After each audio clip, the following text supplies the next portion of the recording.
arrival, Fulham had near enough conceded 3 goals every single game.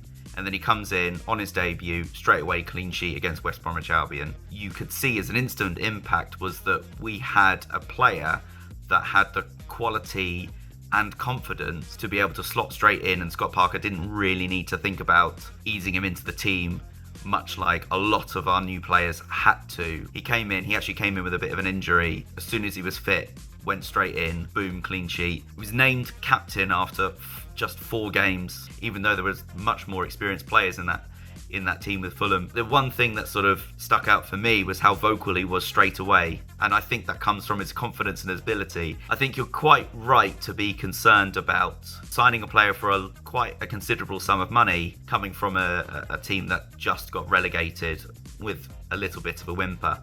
But when you think about it, no one for the large majority of the season thought that the problems anywhere stemmed from the defence, really, apart from those first few games. We were kind of seen as the team that were brilliant in our own box, between the 2 boxes, but absolutely toothless when it came to actually finishing chances. And that's the reason why we ended up drawing so many games that we did. They defended stoutly and positively and were able to hang on to the ball and make a lot of other teams look ordinary and chase shadows around us. It was only in the other box that Fulham really fell down. Andersen was absolutely integral to the way Fulham played, and especially with the passing style. He was so confident on the ball, and because if you've got a player around you who's so confident on the ball, especially for a centre-back, that confidence sort of spreads throughout the team, and probably one of the key reasons why Fulham had such good possession stats, good defensive stats, especially after the first third of the season. I think only Manchester City for a large part of the season actually conceded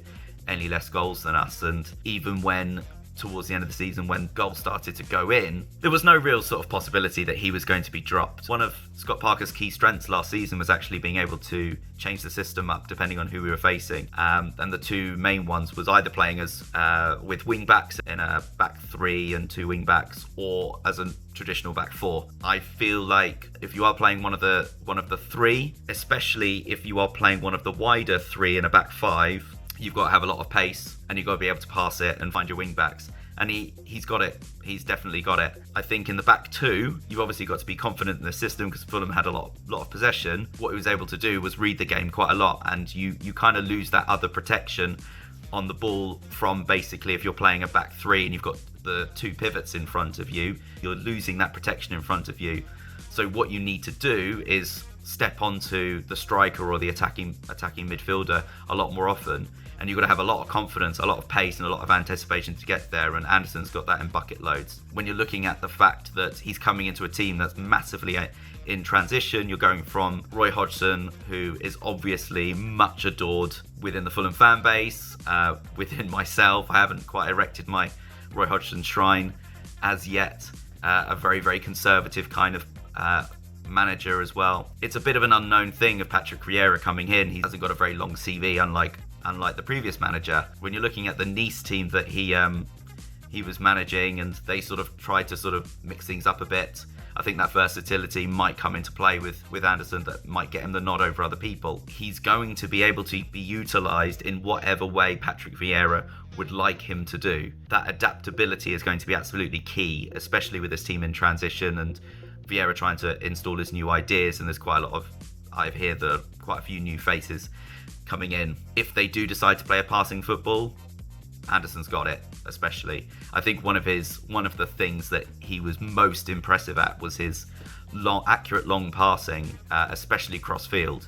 I think I saw a stat that said he had the most, or if not in the top 3 accurate long passes in the league outside the Big 6, which is, in the Premier League, in one of the best leagues in the world. That's a sign of quality, absolutely right there. I think at any Premier League club he's destined to flourish. It was obviously much publicised that Tottenham Hotspur were in after him, especially since that a couple of their centre-backs have now left the club and everything. But at Palace, you've got a ready-made person coming in, absolute quality, bucket loads of confidence, bucket loads of leadership ability. I think the other thing that he'll bring in is a bit of beauty. I think a lot of my friends were saying what a good looking chap we've now got in the squad. Maybe something for the marketing department to get behind and increase the coffers a little bit. But you've got an absolute star coming through. He always gave it his all at his club. What more do you want from a player? We wish him all very well. I'm sure he'll do fantastically well at Palace.